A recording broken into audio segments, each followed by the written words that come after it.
SSC GD के reasoning का solution करने वाले हैं, जो 8 फरवरी का 4th शिफ्ट का पेपर है। ये जो सेट नंबर है ये 68 होने वाला है। इससे पहले मैंने 67 शिफ्ट का सोल्यूशन दे दिया है, आप लोग जाके प्लेलिस्ट में देख सकते हैं। बस इसमें कुछ ही शिफ्ट का बचा हुआ है, वो सभी खत्म करने के बाद आपको रीजनिंग का जो पूरा कंप्लीट हो जाएगा। तो चलिए शुरू करते हैं। जो लोग नए हैं चैनल को सब्सक्राइब जरूर कर लीजिएगा, जिससे आपको नोटिफिकेशन मिलता रहे। तो चलिए शुरू करते हैं। फर्स्ट क्वेश्चन देखिए, सीरीज का क्वेश्चन दिया गया है। अगर हम डिफरेंस ले 5 और 11 का डिफरेंस तो कितना हो जाएगा, 6 हो जाएगा। उसके बाद 11 और 35 का डिफरेंस लेंगे तो यहाँ पर बहुत का अंतर आ रहा है, यानी इसका लॉजिक सही नहीं है। अगर डिफरेंस बराबर रहता तभी तो आगे बढ़ा पाते।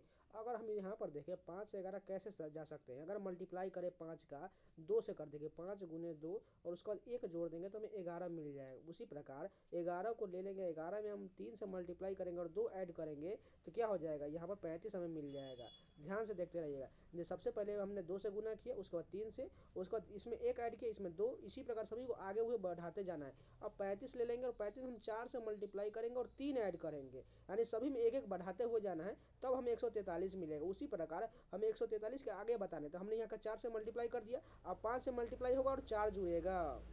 तो 143 में हमें 5 से मल्टीप्लाई करना है और उसके बाद हमें 4 ऐड भी करना है। यानी इसको करने के बाद हमें लास्ट में जो यूनिट डिजिट आएगा वो 4 आने वाला है, क्योंकि 5 से 15, 15 4 19, यानी कि लास्ट में 9 होना चाहिए। देखिए लास्ट में 2 में 19 दिया गया है, 639 और 719 दिया गया है। अगर ध्यान से देखें, मान के चलिए इसको 14 सिर्फ मान लीजिए, 14 पंच 70, यानी कि 700 के प्लस ही होगा। यानी 700 प्लस कौन सा है, दूसरा ऑप्शन केवल सही होगा।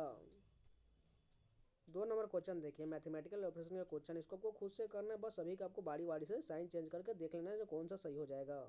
3 नंबर क्वेश्चन देखिए, इतना बड़ा फिगर दिया गया, इसमें हमें ढूंढना है ऑप्शन। चलिए फर्स्ट ऑप्शन देखते हैं कैसा दिया गया है।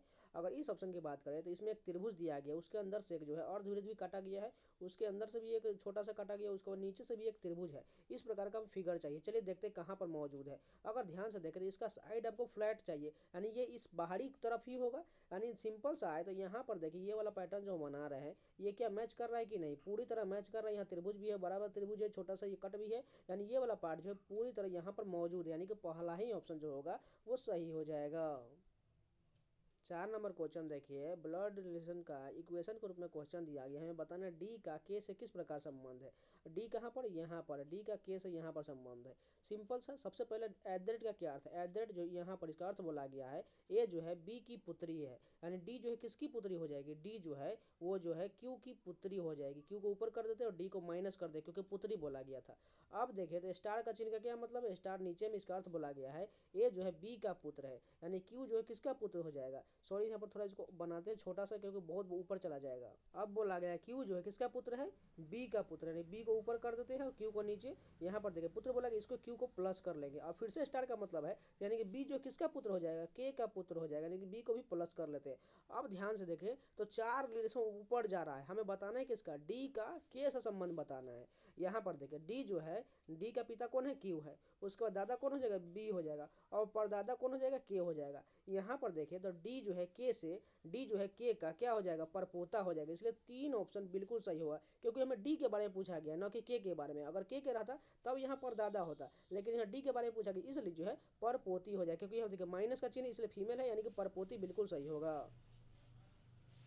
5 नंबर क्वेश्चन भी मैथमेटिकल ऑपरेशन का क्वेश्चन, इसको आपको खुद से करना है। 6 नंबर क्वेश्चन देखिए, पहला कथन कहा गया है कुछ बैट बॉल है, ठीक। कुछ बैट क्या है, बॉल बोला गया। बैट को हम बी से लिख लेते हैं और बॉल को हम बी एल लिख लेंगे, नहीं तो कॉमन हो जाएगा, ठीक। बैट को बी टी लिख दें, सबसे अच्छा होगा। उसका दूसरा कहा गया है कुछ बॉल रिंग है, यानी कुछ बॉल क्या है, रिंग बोला गया। रिंग को हम आर से लिख लेते हैं। तीसरा कहा गया कोई रिंग जो है बेल नहीं, यानी कोई रिंग जो है क्या बोला गया, बेल नहीं है। बेल को हम इसमें क्या लिखते हैं, बी से ही लिखते हैं, लेकिन इसमें हम घंटी का चिन्ह बना देते हैं, जिससे सबको बेल का कुछ समझ में आ जाए, नहीं तो बॉल और बेल कॉमन हो जाएगा। अब निष्कर्ष देखें तो कोई बेल जो है बॉल नहीं है, कोई बेल जो है बॉल नहीं। देखिए यहाँ पर बोला गया, अगर यहाँ पर देखें तो ये निष्कर्ष गलत हो जाएगा। अगर क्योंकि यहाँ पर बॉल को हम यहाँ से उठा करके, बॉल को मान के चलो यहाँ से हम उठा करके यहाँ पर लगा दे, यहाँ पर देखिए बॉल में यहाँ थोड़ा सा टच करा दे बेल वाले पार्ट को, इस प्रकार जो बेल होता है इसको यहाँ पर हम टच करा दें तो यहाँ तो हो सकता है ना। इसलिए देखिए यहाँ पर हम रखें तो यहाँ पर तो रिंग से दूर हो चुका है, लेकिन यहाँ पर भी रख सकते हैं तो यहाँ पर भी हो सकता है और यहाँ पर भी हो सकता है, यानी कि निष्कर्ष जो है हमारा अस्पष्ट नहीं है। इसलिए जो है पहला निष्कर्ष जो होगा वो गलत हो जाएगा। अब दूसरा देखिए क्या कहा गया है, कुछ रिंग जो है बैट नहीं है, कुछ रिंग जो है ये वाला पार्ट जो है बैट नहीं है। देखिए यहाँ बैट नहीं, यहाँ तो बिल्कुल हो नहीं हो सकता है, लेकिन इसी रिंग को पार्ट को हम यहाँ पर अगर बनाने की कोशिश करें, ध्यान से देखते रहिएगा, रिंग वाले पार्ट को यहाँ पर ना बना करके हम यहाँ पर बना ले, यहाँ पर देखिएगा, यहाँ पर बना ले तो यहाँ पर तो रिंग वाला पार्ट टच कर जाएगा, इसलिए यहाँ तो गलत हो जाएगा, यानी ये भी स्पष्ट नहीं है। यानी रिंग को हम यहीं पर रहने देते हैं, यानी जो भी निष्कर्ष जो है स्पष्ट न हो उसे गलत माना जाता है। आप तीसरा देखिए कहा गया है कुछ बॉल बैट है, कुछ बॉल जो बैट, यहाँ पर देखिए बॉल जो बैट में टच कर रहा है, बिल्कुल कर रहा है, यानी तीसरा ही सही होगा। यानी केवल निष्कर्ष 3 अनुसरण करता है। अगर आपको समझ में नहीं आया तो एक बार रिपीट करके जरूर और देखिएगा, उससे भी समझ में नहीं तो कमेंट कर लीजिएगा। कोडिंग डिकोडिंग का सीरीज के रूप में क्वेश्चन दिया गया। सबसे पहला डिजिट वाई है, वाई से यू कितना कम हो रहा है, भी डब्ल्यू एक्स यानी कि 4 जो है कम हो जा रहा है। उसके बाद यू से हम देखें तो कितना कम होगा, यहीं पर बताना है। उससे पहले एम से देखें तो आई यहाँ पर भी 4 कम हो रहा है, यानी यू से भी 4 कम कर देंगे तो हमें पहला डिजिट मिल जाएगा। यानी यू से 4 कम करेंगे तो क्यू मिलेगा। क्यू किसमें किसमें दिया गया है, पहले वाले, दूसरे वाले और तीसरे वाले ऑप्शन में भी दिया गया है, यानी हमें दूसरे वाले ऑप्शन भी पर जाना पड़ेगा। पहला तो हमें क्यू मिल गया, अब दूसरा देखिए डब्ल्यू से यहाँ पर टी हो रहा है, टी से यहाँ पर कितना है यू भी डब्ल्यू, यानी कि 3 कम हुआ, पहले 4 कम हो रहा था अब 3 कम हो रहा है, यानी हम टी से भी 3 कम कर देंगे तो 20 में से 3 जाएगा तो 17, 17 किसका होता है क्यू का होता है, यानी कि डबल क्यू कहाँ पर दिया गया है, फोर्थ ऑप्शन सही हो जाएगा। 8 नंबर क्वेश्चन देखिए, फिगर सीरीज का क्वेश्चन दिया गया, यहाँ पर हम इसके बाद कौन सा फिगर आएगा वही हमें ढूंढना है। तो पहले वाले ऑप्शन में देखिए यहाँ पर एक जो है छोटा सा क्रॉस दिया है, उसके बाद दूसरे वाले में एक डॉट आ गया, यानी कि संख्या बढ़ते जा रही है, इसमें 2 है, इसमें 3 जो है, इसमें 4 है, इसमें 5, अगले वाले में जो होगा वो 6 इसमें जो है फिगर बनने वाला है। यानी इस प्रकार का फिगर तो बनेगा बनेगा, लेकिन इसमें जो है टोटल फिल होगा, यानी कि टोटल पूरा फुल होना चाहिए। और उसके बाद ये मूव कैसे कर रहा है यहाँ पर ध्यान से देखिएगा, ये स्टार जो है कहाँ पर चला गया, अगले वाले में जो है इस कॉर्नर पर आ गया, उसके बाद जो है अगले वाले में एक स्थान और आगे बढ़ गया, उसके बाद फिर से यहाँ पर आ गया, अगले वाले में यहाँ ऊपर चला गया, अब ये कहाँ जाएगा एक स्थान और चला जाएगा। यानी इस प्रकार का जो फिगर बनेगा उसमें जो है स्टार बीच में होगा, यानी क्रॉस का चिन्ह बीच में होगा। उसी प्रकार सभी को एक एक राउंड आगे बढ़ाते जाएंगे तो हमारा फिगर बन जाएगा। यानी सिंपल सा बात है, ये डॉट वाला पार्ट यहाँ पर चला जाएगा, इस क्रॉस पर यहाँ पर डॉट वाला पार्ट आ जाएगा। उसके बाद देखें इसको थोड़ा मिटाते हैं जब को दिखेगा, उसके बाद कौन सा है ये वाला पार्ट जो है वर्ग जैसा दिख रहा है, ये बीच में आ जाएगा, यानी वर्ग बीच में आ जाएगा। उसके बाद जो है ये इक्वल टू वाला पार्ट है यहाँ पर लास्ट में आ जाएगा, और ये डॉट तो ऊपर में जा चुका है क्रॉस में। उसके बाद जो है यहाँ पर देखें तो एक और जो त्रिभुज है ये कहाँ चला जाएगा, पहले हम इसी दोनों के आधार पर देखते हैं फिगर में ऑप्शन में दिया गया है कि नहीं। पहले बीच में क्रॉस का चिन्ह होना चाहिए, साइड में जो है यहाँ पर बिंदु होना चाहिए, क्योंकि ध्यान से देखिए ये क्रॉस को एक बढ़ाएंगे तो बीच में आ जाएगा, उसी प्रकार ये डॉट को आगे ऊपर ले जाएंगे तो यहाँ पर कॉर्नर पर आ जाएगा। इसीलिए दोनों के आधार पर देखते हैं। सबसे पहला ऑप्शन में देखिए यहाँ पर डॉट नहीं दिया गया ऊपर वाले में, इसलिए गलत हो जाएगा। यहाँ पर भी डॉट नहीं, ये भी गलत हो जाएगा। तीसरे वाले ऑप्शन में देखें तो यहाँ पर क्रॉस का चिन्ह बीच में दिया गया है और डॉट जो है साइड में ऊपर में दिया गया है, यानी तीसरा सही बिल्कुल हो जाएगा। और लास्ट वाले में तो दिया ही नहीं कि, इसलिए ये भी गलत हो जाएगा, यानी केवल तीसरा ऑप्शन सही हो जाएगा। 9 नंबर क्वेश्चन देखिए, कोडिंग डिकोडिंग का ही क्वेश्चन दिया गया। डी के बाद जी कितना बढ़ाया गया, ई एफ जी यानी कि 3 बढ़ाया गया। जी के बाद जे कितना है, एच आई जे, यहाँ पर भी 3 बढ़ा, यानी 3 जे से भी बढ़ा देते हैं, 10 3 13, 13 किसका होता है एम का होता है। उसके बाद दूसरा डिजिट देखें, जी के बाद जे यानी कितना बढ़ा है, एच आई जे, यानी कि यहाँ पर भी 3 ही बढ़ा है। जे के बाद यहाँ पर भी एम है, एम के बाद हम 3 बढ़ा देंगे क्या हो जाएगा, 13 3 16, 16 किसका होता है पी का होता है। एम पी कहाँ पर शुरुआत हो रहा है, एम पी इधर देखें तो एम पी जो है केवल ऊपर वाले ऑप्शन में ही दिया गया, यानी कि यही सही होगा। 10 नंबर क्वेश्चन देखिए, अमीर, बंटी, लेस्सी, प्रदीप, ईशान, फैज, गौरव और हरीश एक वर्गाकार मेज के चारों ओर केंद्र की ओर मुख करके बैठे। उनमें से जो है कुछ मेज के कोनों पर बैठे हैं, जबकि कुछ मेज के भुजाओं के ठीक मध्य बैठा हुआ है। यानी सिंपल सा बात है, इसको पहले छोटा कर लेते हैं। 10 नंबर क्वेश्चन में कहा गया है एक वर्ग है, उसके बीच में 4 व्यक्ति बैठा गया है और 4 कॉर्नर पर बैठा गया है। यानी सिंपल से है, सभी को इसी प्रकार हम आगे बढ़ाते जाएंगे और ये बनता चला जाएगा। सबसे पहले कहा गया है यहाँ पर देखिए, प्रदीप जो है गौरव के दाएं और तीसरे स्थान पर, लेकिन हमें इस वाले फिगर में हमें कॉर्नर वाला सबसे पहले मिल जाएगा, वहीं से शुरुआत करेंगे। प्रदीप जो है एक कोने पर बैठा हुआ है, मान के चलिए प्रदीप को यहाँ पर डाल दो इस कॉर्नर पर। अब उससे पहले आए तो प्रदीप बोला गया है गौरव के दाएं और तीसरे स्थान, यानी गौरव के दाएं और तीसरे स्थान पर बोला गया, यानी कि एक ये हो गया और 2, देखिए यहाँ पर गौरव को यहाँ ले लेंगे तो देखिए 1 2 और 3 बिल्कुल जा रहा है, यानी गौरव जो है ऊपर में हो जाएगा और वो सेंटर में नहीं बल्कि बीच भाग में होगा, ठीक है। यानी इसको एक बना लेते हैं, यहाँ पर गौरव ऊपर में हो जाएगा। अब आगे कहा गया है बंटी जो है फैजल के दाएं और दूसरे स्थान पर, लेकिन हमें फैजल से नहीं जाना है, हम की प्रदीप और जो है यहाँ पर कौन है जी से, गौरव से ही जाना है, इसलिए आगे देखेंगे। यहाँ पर कहा गया फैज किसी भी कोने पर नहीं बैठा हुआ है, यानी फैज जो है या तो यहाँ बैठेगा या तो यहाँ बैठेगा या तो यहाँ, यानी 3 ही स्थान में से कहीं बैठेगा। उससे पहले यहाँ पर बोला गया है, यहाँ देखिए फैज के दाएं और दूसरे स्थान पर कौन बैठा हुआ है, बंटी बैठा हुआ, अगर फैज के दूसरे स्थान पर बंटी बैठा हुआ, यानी कि फैज को अगर यहाँ ले लें तो फैज के दूसरे स्थान पर यानी कि 1 2, यानी कि बंटी यहाँ पर हो सकता है, यानी बंटी को हम यहाँ पर लिख दिए। अब आगे कहा गया है, यहाँ पर देखिए बंटी जो है प्रदीप के ठीक बगल में नहीं है, बंटी जो प्रदीप के ठीक बगल यानी कि बिल्कुल यहाँ पर बिल्कुल सही बैठा हुआ है जगह पर। अब आगे देखिए हरीश जो है आमिर के ठीक बगल में, हारिस जो है आमिर के ठीक बगल में, यानी कि आमिर को यहाँ पर लिख लेते हैं और हरीश को यहाँ पर लिख लेते हैं। अब ठीक हो जाएगा ना, यहाँ पर देखिए। उसके बाद इसको थोड़ा मिटाते हैं जो आपको साफ से दिखेगा। अब देखिए तो क्या कहा गया है, हरीश मेज के किसी भी भुजा का ठीक मध्य में नहीं बैठा है, यानी हरीश जो है भुजा के मध्य में नहीं, यानी कॉर्नर पे इसको बैठाना पड़ेगा। इसको मिटा लेते हैं हरीश को यहाँ से, यानी अमीर को बीच में डाल देते हैं और हरीश को कॉर्नर पर डाल देते हैं। हरीश यहाँ पर चलाएगा, अमीर बीच में चलाएगा। अब आगे देखिए हरीश और लेस्सी के बीच में केवल एक व्यक्ति है, हरीश और लेस्सी के बीच में, यानी कि लेस्सी को इस कॉर्नर पर ले लेंगे तो हरीश और लेस्सी के बीच में केवल एक व्यक्ति जी हो गया, यानी गौरव। अब एक व्यक्ति बचा हुआ है जो कौन आ जाएगा, ईशान इस कॉर्नर पर आ जाएगा। अब ये कंप्लीट हो चुका है। हमें पूछा किसके बारे में गया, बंटी के बाएं और दूसरे स्थान में। बंटी के बाएं दूसरे स्थान पर कौन बैठा हुआ है, फैज बैठा हुआ है। फैज कहाँ पर, फोर्थ ऑप्शन सही हो जाएगा। जिनको समझ में नहीं आया है एक दो बार जरूर रिपीट करके देखिएगा और स्टेप बाय स्टेप जरूर फॉलो करिएगा। जब तक आप अपने से ट्राई नहीं कीजिएगा आपको आसानी से समझ में नहीं आने वाला, ये बात को जरूर ध्यान रख कर लीजिएगा। इसलिए आप ज़्यादातर क्वेश्चन जो है सीटिंग अरेंजमेंट का ही छोड़कर आते हैं, जिससे आपका नंबर कम होता है और बाद में बहुत पछताते। इसलिए जो क्वेश्चन नहीं आए उसको बार बार प्रयास जरूर कीजिए। 11 नंबर क्वेश्चन देखिए, 7 व्यक्ति EFGHIJ के एक सीधी पंक्ति में उत्तर की ओर मुंह करके बैठे हुए हैं। के जो है एच के बाएं और तीसरे स्थान पर है, यानी बोला गया एच के बाएं और तीसरे स्थान 1 2 तीसरे स्थान पर के आ जाएगा।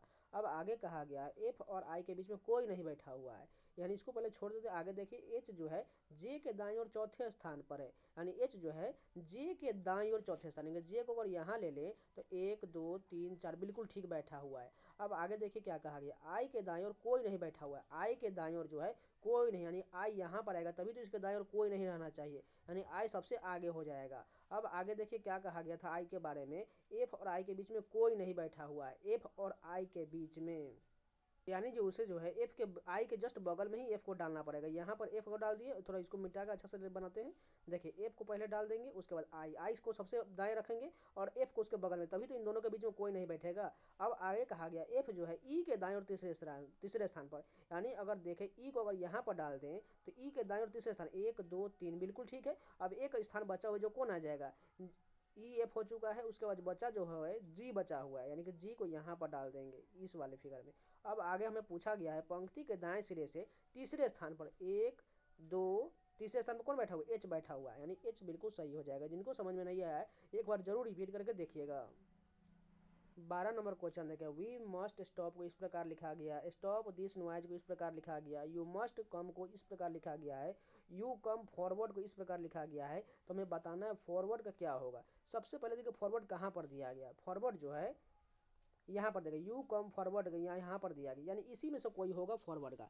अगर इसमें से हम यू कम का हटा देंगे तो हमें बच जाएगा फॉरवर्ड का होगा, यानी यू पहले देखिए यू कहाँ पर दिया गया है, यू जो है यहाँ पर स्टॉप दिस नॉइज में नहीं दिया गया बल्कि यू मस्ट जो कम में है यहाँ पर दिया गया है। यहाँ पर देखिए यू मस्ट कम, यहाँ पर इसमें से यू का देखिए तो कॉमन क्या मिल रहा है, एन यू बी ए के ए में से यहाँ पर देखिए दो दो कॉमन मिल रहा है, एन यू भी मिल रहा है और के ए भी मिल रहा है, एन यू और के दोनों मिल जा रहा है। यानी इसमें देखिए यू मस्ट कम इसमें भी है और इसमें भी देखिए यू कम भी है, यानी कि दोनों का मिल चुका है। एन यू और के दोनों हट जाएगा तो बचेगा क्या, सी ओ बचेगा। सी ओ जो किसका होगा, फॉरवर्ड का होगा। सी ओ कहाँ पर, तीसरा वाला ऑप्शन सही हो जाएगा। 13 नंबर क्वेश्चन देखिए, 49 का संबंध 10 से है, 81 का संबंध 12 से है, तो 64 का संबंध किससे होगा। सबसे पहले देखिए 49 किसका स्क्वायर होता है, 7 का, अगर इसमें 3 ऐड कर देंगे तो हमें 10 मिल जाएगा। उसी प्रकार 81 किसका स्क्वायर होता है, 9 का, 9 में 3 ऐड कर देंगे तो हमें 12 मिल जाएगा, जो बिल्कुल दिया गया है। यानी सिंपल सा बात है। 64 किसका स्क्वायर आता है, 8 का, 8 में 3 जोड़ देंगे तो कितना हो जाएगा, 11, 11 कहाँ पर, पहला ऑप्शन सही हो जाएगा। 14 नंबर क्वेश्चन देखिए, प्रोडक्ट को इस प्रकार लिखा गया, कन्फ्यूज को इस प्रकार लिखा गया, तो क्वालिटी को कैसे लिखा जाएगा। सबसे पहले देखिए तो प्रोडक्ट में भी वही डिजिट है जो यहाँ पर है, कन्फ्यूज में भी वही डिजिट है जो यहाँ पर है, लेकिन इसमें कैसे किया गया है। देखिए सबसे इसमें छोटा वैल्यू से शुरुआत किया गया और बड़े की तरफ लिखते चला गया, यानी कि सी सबसे छोटा, उसके बाद डी, उसके बाद ओ, उसके बाद पी, उसके बाद आर, टी यू लिखता चला गया। यानी हमें क्वालिटी में सबसे छोटा क्या दिख रहा है आपको, ए है, उसके बाद क्या हो जाएगा, ए के बाद आई है, उसके बाद एल है, क्यू है, उसके बाद टी है, उसके बाद यू, उसके बाद वाई है। यानी सभी को जो है इंक्रीजिंग ऑर्डर में लिख देना है। कहाँ पर ऐसा लिखा गया, पहला ऑप्शन सही हो जाएगा। 15 नंबर क्वेश्चन देखिए, दर्पण के दाईं ओर प्रतिबिंब रखा गया, इसका हमें फिगर बताना कैसा बनेगा। एन वाला पार्ट इधर से बन जाएगा और पार्श्विक रूप से उल्टा होना चाहिए। तीसरा वाला एन कैपिटल लेके इसलिए गलत हो जाएगा। उसके बाद देखिए तो एन का बाद जो है ए 3 ऑप्शन में ठीक दिया है। उसके बाद जो है कैपिटल ई जो है सभी में सेम दिया है। उसके बाद देखिए तो पी जो है क्यू में बदल जाएगा, ये भी ठीक है। उसके बाद ओ भी ठीक है। उसके बाद देखें तो आर भी सभी में सेम है। उसके बाद जो है यू जो है छोटा वाला है, लेकिन दूसरे वाले ऑप्शन में बड़ा यू दिया है, इसलिए गलत हो जाएगा। और लास्ट वाले में यू तो ठीक दिया है, और लास्ट वाले में ई छोटा है लेकिन फोर्थ ऑप्शन में बड़ा ई दिया, इसलिए ये गलत हो जाएगा। बचा कौन सा है, केवल फर्स्ट ऑप्शन सही होगा। 16 नंबर क्वेश्चन देखिए, आपको देखते ही लग जाएगा अल्टरनेट का 42 के बाद यहाँ पर 41, 41 के बाद यहाँ पर क्या आएगा 40 आ जाएगा। उसी प्रकार दूसरा वाला देखे 43 के बाद 44, 44 के बाद 45, यानी कि अल्टरनेट का कॉन्सेप्ट था। 40 कहाँ पर है, पहला ऑप्शन जो दिया गया ऊपर वाला, यही सही होगा। 17 नंबर क्वेश्चन देखिए, पेपर कटिंग फोल्डिंग का क्वेश्चन दिया गया, इसको पलटने के बाद कैसा आकृति आएगा। सिंपल सा, इसमें पलटेंगे तो ये बाहर की तरफ भी उसी प्रकार मुड़ जाएगा, इस प्रकार का फिगर बनेगा। और उसके बगल से एक छोटा सा जो वृत्त बन रहा है, ये डॉट बन रहा है, ये भी हो जाएगा। और दोनों को ऊपर की ओर पलटेंगे तो दोनों सेम उसी प्रकार दोनों जो है आपस में बन जाएगा। कुछ इस प्रकार का फिगर बनेगा, जो थोड़ा गलत भी बन रहा है, बल्कि समझ लीजिएगा बस। इस दोनों के तो वृत्त यहाँ बगल में रहेगा, दोनों का भी वृत्त बगल में रहेगा, और चारों का कॉर्नर यहाँ पर मिलना चाहिए। चलिए देखते हैं। सबसे पहला ऑप्शन देखें तो यहाँ पर तो डेफिनेटली गलत हो जाएगा। गलत कैसे हो जाएगा, देखिए एक वृत्त दोनों सेम ठीक यहाँ पर है, लेकिन इसको जो उल्टा बनाना चाहिए, इस नीचे की ओर होना चाहिए, इसलिए ये गलत हो जाएगा। दूसरा ऑप्शन देखिए, यहाँ पर जो इसको भी नीचे की ओर होना चाहिए, ये भी गलत हो जाएगा। तीसरा ऑप्शन देखिए, यहाँ पर ये दोनों तो ठीक है, लेकिन इसको जो है इधर की ओर पलटना चाहिए, बल्कि दोनों को बाहर की ओर वृत्त होना चाहिए, यहाँ पर नहीं, बल्कि जैसे इन दोनों में बाहर की ओर है उसी प्रकार इसमें भी बाहर होना चाहिए, इसलिए गलत है। फोर्थ ऑप्शन देखिए, यहाँ पर दोनों वृत्त बिल्कुल ठीक है, यहाँ पर भी दोनों ठीक है बाहर की ओर, यानी कि यही सही हो जाएगा। 18 नंबर क्वेश्चन देखिए, अर्न को 94 लिखा गया, गेंद को 80 लिखा गया, तो डॉलर को कितना लिखा जाएगा। सिंपल सा, सबसे पहले हम कोडिंग लिखते हैं। अर्न का कितना कितना होता है, ई का कितना होता है 5 होता है, उसी प्रकार ए का 1 हो जाएगा, आर का 18 हो जाएगा, एन का कितना होता है 14 होता है, उसी प्रकार ई का 5 हो जाएगा, और डी का हो जाएगा 4। इन सभी को ऐड करेंगे तो हमें टोटल 47 मिलेगा। लेकिन यहाँ तो 94 दिया गया, यानी कि दोगुना कर दिया गया। सिंपल सा, यानी सभी का ऐड करना है, दोगुना कर देना है, तो आंसर मिल जाएगा। तो डॉलर का लिख लेते हैं, डॉलर का क्या हो जाएगा, डी का 4 हो जाएगा, ओ का 15 हो जाएगा, और डबल एल है यानी 12 दूना 24 लिख लेते हैं डायरेक्ट। उसके बाद एक का ए, उसके बाद आर का 18 हो जाए। इन सभी को ऐड करेंगे तो कितना हो जाएगा, टोटल 62 हो जाएगा। और 62 का दुगुना कर देंगे तो हमें कितना मिलेगा 124 मिलेगा, जो फोर्थ ऑप्शन सही हो जाएगा। 19 नंबर क्वेश्चन देखिए, एनालॉजी के क्वेश्चन दिया गया है। वैज्ञानिक का संबंध प्रयोगशाला से है, तो खगोल विज्ञान का संबंध किससे होगा। देखिए वैज्ञानिक कहाँ रहते हैं, प्रयोगशाला में काम करते हैं। तो खगोल विज्ञानी जो है कहाँ इसको कोई भी रिसर्च करते हैं उसे जो है वेधशाला कहा जाता है, यानी कि बिल्कुल फोर्थ ऑप्शन सही होगा। पर्यावरण विश्वविद्यालय और पेशा तो नहीं होने वाला है, इसलिए गलत हो जाएगा। रैंकिंग का क्वेश्चन दिया गया है, सबसे पहले ऑप्शन में देखें तो सभी में 5 दिया गया, यानी कि 5 तो सबसे पहले होगा, यानी 5 को कट कर दीजिए। अब देखिए तो एन और टी तक सभी में सेम है, यानी कि टी तक हम इसको हटा देते हैं। अब देखिए टी का सबसे छोटा वैल्यू क्या है, इन दोनों में देखें तो ए दिया गया, यानी कि 3 4 में से ही कोई होगा। 3 में देखें तो ए के बाद बी है, और चौथे में टी के बाद आर है, ए के बाद आर, यानी पहले तो 3 नंबर होगा, 5 के बाद 3 होना चाहिए। 5 के बाद 3 किस में दिया गया, केवल एक ही ऑप्शन में है, जो तीसरे वाले में है। तो ये पूरे 20 क्वेश्चन कंप्लीट हो गए। अगर आप लोगों को वीडियो पसंद आए तो प्लीज़ लाइक जरूर कर दीजिए, अगर ना है तो चैनल को सब्सक्राइब जरूर कर लीजिएगा, हो सके तो अपने दोस्तों के पास जरूर शेयर कर लीजिएगा। अगर आपका कोई भी सेट छूट गया है तो आप लोग जाके प्लेलिस्ट में सारे वीडियो देख सकते हैं, उसमें जो है 2021 और 2023 का टोटल सोल्यूशन आपको मिल चुका है, जो लगभग अभी 2023 वाला चल रहा है, और ये भी आपको कुछ ही दिनों के बाद ये खत्म हो जाएगा। टोटल लगभग उसमें 130 प्लस जो है सेट हो चुका है, इसलिए आप लोग जाकर सारे वीडियो को देखते रहिएगा। तो मिलते हैं नए वीडियो के साथ, तब तक के लिए जय हिंद।